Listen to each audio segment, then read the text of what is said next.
Hey there, angry faithful. I just wanted to drop in, bend your ear a little bit, get your attention. So if you're not listening, drop what you're doing and pay attention to me because I'm here to inform you that not only can you get your daily, maybe if you're binging it, I'm not sure, that's entirely up to you, but you can multiply your doses of angry me fuckery by paying attention to all of the platforms upon which you can find either the dulcet tones of my voice and David's voice or my pretty face and David's not so pretty face. Anyways, digressing, we not only on we are on YouTube, we are on Spotify, we're on Rumble, we're on Google, Apple Podcast. We have a TikTok page. We're on Twitter, Instagram, and of course Facebook. So if you find yourself fuckery deprived, curl up with a nice hot mug of shut the fuck up and just listen. Open those ear holes and be prepared to be cream pied like it's the first time.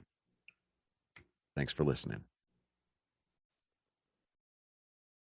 Welcome, Angry Faithful. Today on Psychos and Sociopaths, we're going to talk about David Koresh. David Koresh was an American cult leader who played a central role in the Waco siege of 1993. Of course, I know where I was. I was still in school when this happened. But as head of the Branch Davidians, a religion sect and offshoot of Davidian Seven-Day Evangelists, Koresh claimed to be its final prophet. His apocalyptic biblical teachings, including interpretations of the Book of Revelations and the Seven Seals, attracted various followers. Coming from a dysfunctional background, Koresh was a member and later a leader of the Branch of Davidians, a movement originally led by Benjamin Roden based at the Mountain Camel Center outside Waco, Texas. Here, Koresh competed for dominance with other leaders, Benjamin Rotten's son, George, until Koresh and his followers took over Mountain Camel. Is that camel or camel? I think it's camel. I'm saying this right every time. Oh, Carmel. In 1987, in the early 1990s, he became subject to allegations of polygamy and child sexual abuse by former Branch Davidians associates. Long investigations by authorities found no conclusive evidence. Further, allegations related to Branch Davidians' stockpiling of weapons led to the Bureau of Alcohol, Tobacco, and Firearms, the ATF, and later the FBI to launch a raid on the group's compound in February 1993. During the 51-day siege and violence that ensued, Koresh was wounded by ATF and later died of a gunshot wound in uncleared circumstances as the compound was destroyed in a fire. Now,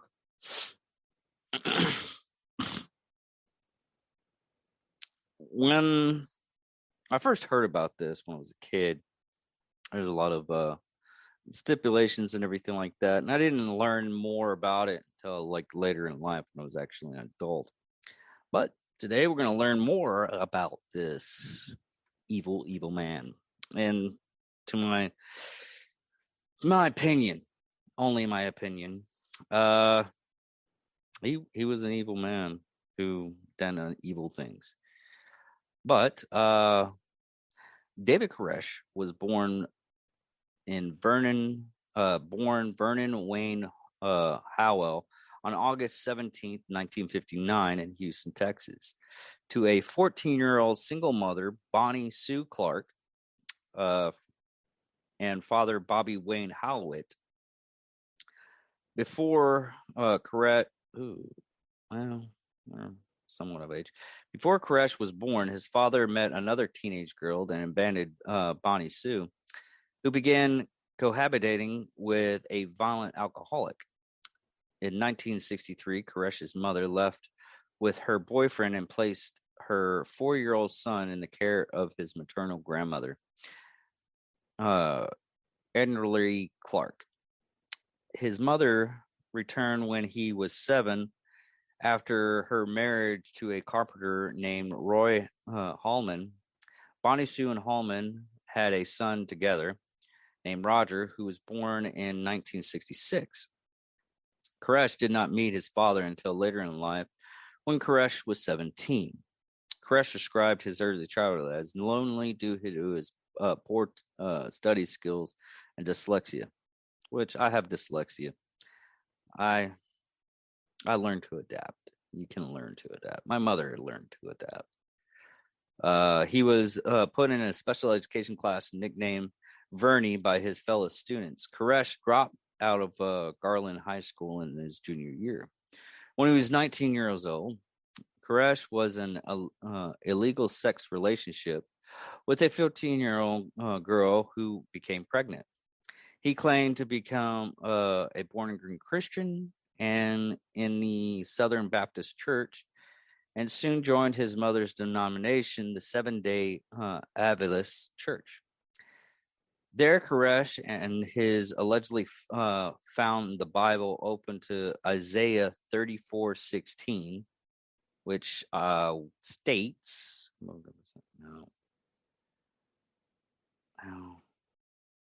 Let me get the actual statement of this.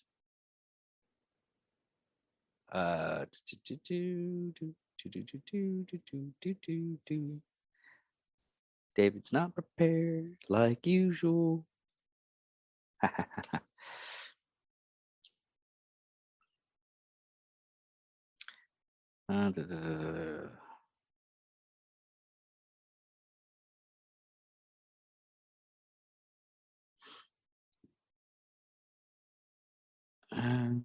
It's, let me make sure this is it. The Isaiah 34:16 states, search from the Bible of the Lord and read.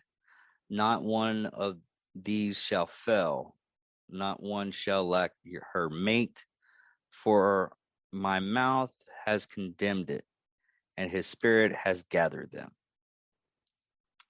That's omnibus, but okay.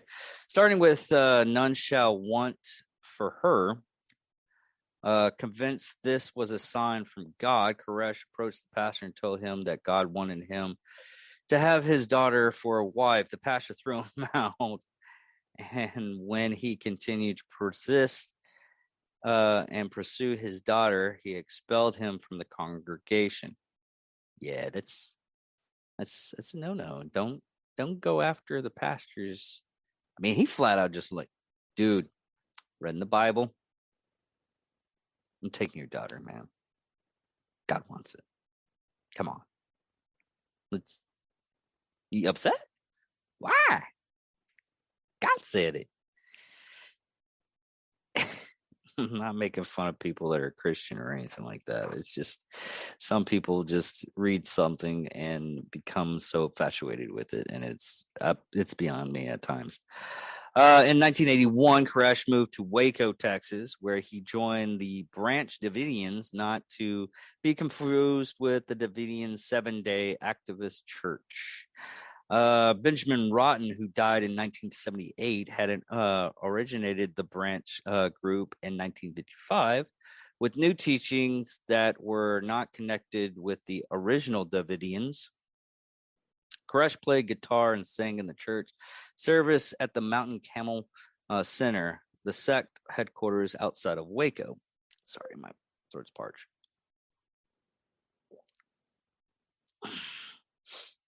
In 1983, Koresh began claiming the gift of prophecy. Yeah, and I'm going to butcher that last word. It's David something. Thibodeau in his David Thibodeau, in his 1999 book, A Place Called Waco, speculated that he had sexual relationship with Luz Rotten, the widow of Benjamin Rotten, and the leader of the cult, who had then, in her late 60s, Koresh eventually began to claim that God had chosen him to father a child with Lois, who will be the chosen one. In 1983, Lois allowed Koresh to begin teaching his own message, calling the Serpent's Root, which caused conversation in the group. Lois' son George Rotten intended to be the group's next leader, and considered Koresh an interloper, which she was an interloper.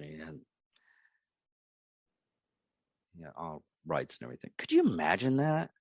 I mean, in the 80s, you still had that. Well, we probably still have it here now too, but it's going out. It's like, no, I'm supposed to lead a leader. Mom, I want to be the leader. I'm supposed to be. Who is that guy? Is he my stepdad? Type of deal. Anyways, when Koresh announced that God had instructed him to marry Rachel Jones, who then added Koresh to her name, a period of calm ensued at the Mountains Camel Center, but it proved only temporary. A fire destroyed a $500,000 administration building and press. Rotten said Koresh started the fire, but Koresh replied that no man sets that fire, and that it was a judgment of God. Rotten claimed to have the support of the majority of the cult, forced Koresh and his group off the property at gunpoint. Koresh and around 25 followers set up camp in Pasadena, Texas, 90 miles from Waco, where they lived under the rough conditions in buses and tents for the next 2 years. During this time, Koresh undertook recruitment of new followers in California, the United Kingdom, Israel, and Australia. That same year, he traveled to Israel, where he claimed to have a vision that he was the modern day Cyrus.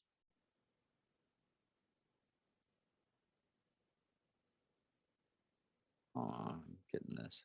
Cyrus. Yeah, Cyrus. And Cyrus was the founder of, oh, dang it, Ottoman Empire. No.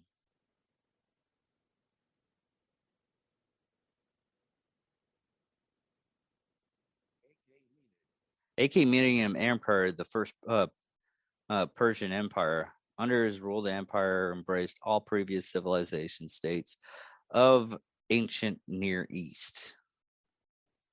So, big deal back in that day. I guess he thought he was a pharaoh. Anyway, this guy was so loopy. The founder of the Davidian movement, Victor Holdorf, wanted to be God's implement and establish the Davidic kingdom in Palestine. Koresh also wanted to be God's tool and set up the Davidic kingdom in Jerusalem. At least until 1990, he believed the place of his Mandarum mine to be Israel. However, by 1991, he was convinced that the Mandarum would be in the United States instead of Israel. He said the prophecies of Daniel will be fulfilled in Waco, that the Mount Carmel Center, Carmel, was David's kingdom. After being exiled to Palestine, the Palestine camp, Koresh and his followers eked out a permanent existence. When Lois died in 1986, the exit branch. They'd even wondered if they would ever be able to return to Mount Carmel Center. But despite this displacement, Koresh now joined the loyalty of the majority of the Branch Davidian community. In 1987, Roden, Roden, God, I messed that up. Roden, good Lord, just big words. Burial at least one body from the community cemetery. Exhumed at least one body. Okay. Rotten said he was just moving the cemetery, while Koresh claimed that Roden had issued a challenge to resurrect the body, and that whoever resurrected the body would be the new leader. Just a little bit of necromancy. Koresh went to authorities to file charges against Roden for illegally exhuming a corpse, but was told he would have to show proof, such as a photograph of the corpse. Koresh seized the opportunity to seek criminal prosecution of Roden by returning to the Mountain Carmel Center. Could you imagine? I mean, I keep on having to say this, Mountain Carmel Center. But could you imagine if it was an actual mountain of Carmel? I'm just, my head is going there. I'm thinking, I wonder if it was delicious. When 7 armed followers allegedly attempted to get a photographic proof of the exhumation, Koresh's group was discovered by Ronan, and a gunfight broke out. When the sheriff arrived, Ronan had already suffered a minor gunshot wound and was pinned down behind a tree. As a result of the incident, Koresh and his followers were tried with an attempted murder. At the trial, Koresh explained that he wanted to explain that he went to the Mountain Carmel Center to uncover evidence of criminal disturbance of a corpse by Roden. God, I'm gonna mix up that road all day now. Koresh followers were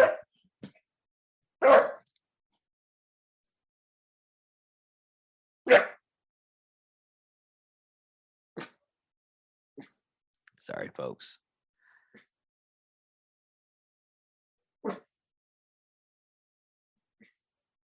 It's okay. Koresh's followers were acquitted, and in Koresh's case, a minor mistrial was declared. Good Lord. I only want to get proof that these people are bad guys. And so I can control the church and get all the young women and blah, blah, blah. 1989, Roden murdered William Dale Admiral Adair.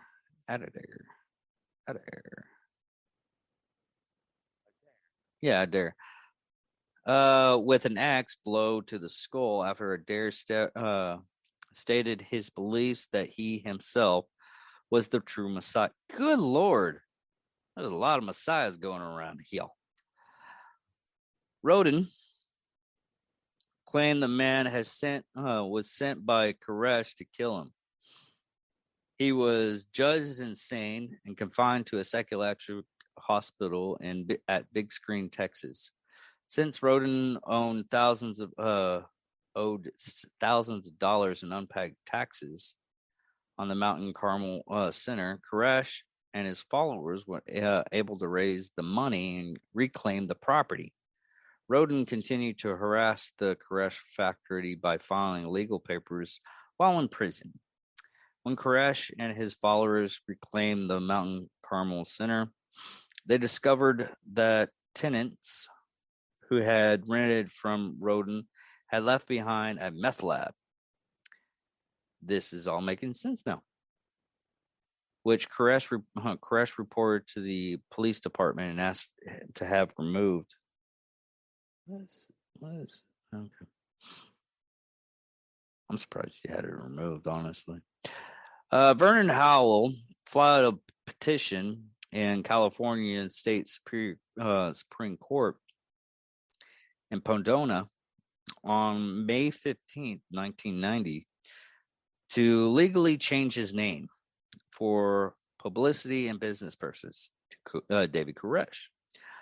On August 28th, 1990, Judge Robert Martinez granted the petition. Koresh is a biblical name of Cyrus the Great, a Persian king who is named a Messiah for freeing Jews during the Babylonian captivity. His first name, David, symbolizes the lineage directly to the biblical King David, from whom the new Messiah was descended. By taking the name of David Koresh, he was professed himself as a spiritual descendant of King David, a messianic figure carrying out the divine commissioned.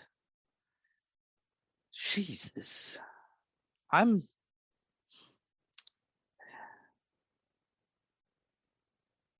kind of pissed off that we can't do that anymore. We can't just say, well, I'm the Messiah. I changed my name and everything. But apparently, back in the early 90s, before the internet, you could. So now, during this time frame, there was a lot of alleged of child abuse and statutory rape. Koresh was allegedly to have involved in multiple incidents of physically and sexually abusing of children. His doctrine of the House of David did lead to marriages with both married and single women and the Branch Davidians. This doctrine was based on the purported revelations that involved the production of 24 children by chosen women in the community. Jesus. Can you? God, I can't believe he convinced 24 women that he has to have 24 kids from different women. These 24 children were to serve as the 24 ruling elders over the millennium after the return of Christ.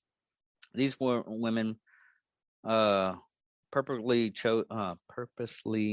chosen through this doctrine, including at least one underage girl, Michelle Jones, who was the younger sister of Koresh's legal wife, Rachel, and the daughter of lifelong Branch Davidian Barry and Mary Bell Jones.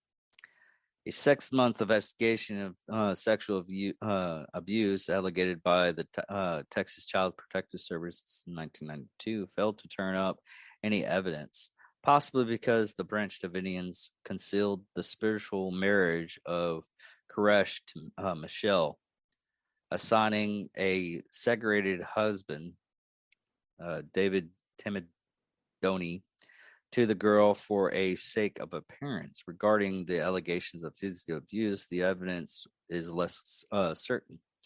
In one widely reported instance, ex-member claimed that Koresh became irritated with the cries of his son, Cyrus, and spanked the child severely for several minutes on the consecutive visits to the child's bedroom. Damn. Fuck that guy. In the second report, a man involved in a custody battle visited Mount Carmel Center and claimed that to have seen the beating of a young boy with a stick. Finally, the FBI justification for forcing an end to the 51-day standoff was predicted on the charge that Koresh was abusing children inside the Mountain Carmel Center. Allegations had been made that he had fathered children with underage girls in the Branch Davidians. In the hours that followed, This okay.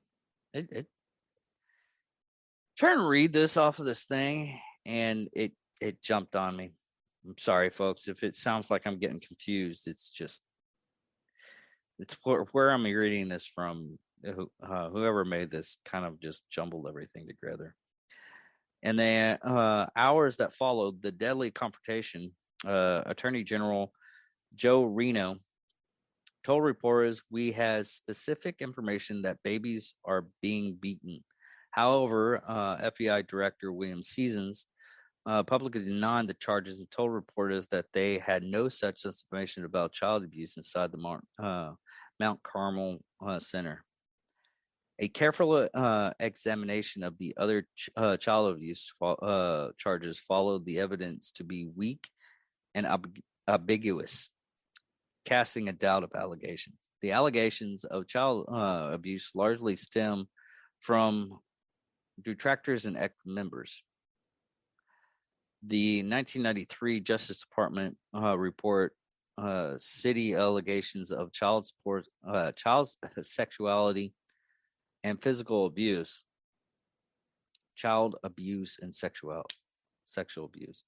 Legal scholars pointed out that the Bureau of Alcohol, Tobacco, and Firearms had no legal jurisdiction in the matter of child protection, and these accounts appeared to have been inserted by the ATF to inflame the case against Koresh. For example, the account of former Branch Davidian Janet Buns is reproduced in a ATF affidavit.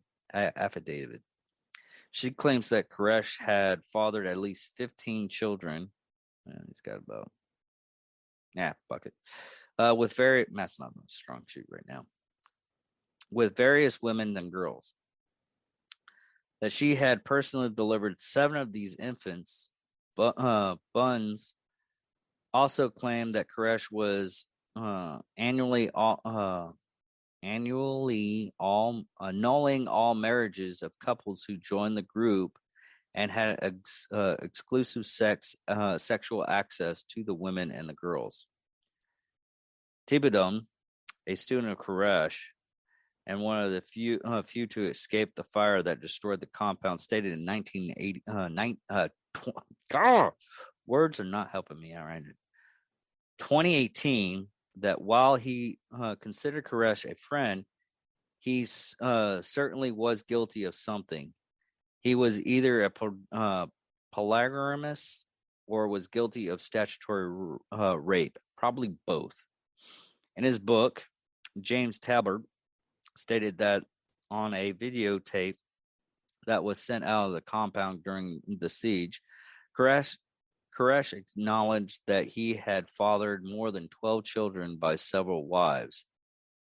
On March 3rd, 1993, during the negotiations to secure the release of the remaining children, Koresh advised hostage negotiators that "my children are different from others," referring directly to his lineage.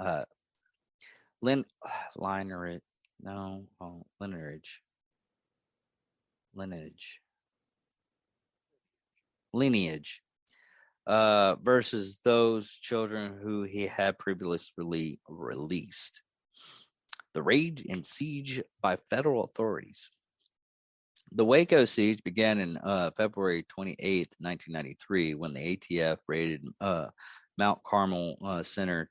That ensued gun battle resulted in the deaths of 4 ATF agents, 6 Branch Davidians, and shortly after the initial raid, the FBI hostage rescue team took command of the federal operation because the FBI has jurisdiction over incidents involving the death of federal agents.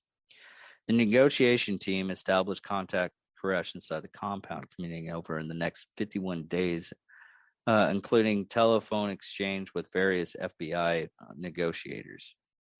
Koresh himself had been seriously injured by a gunshot as the standoff continued.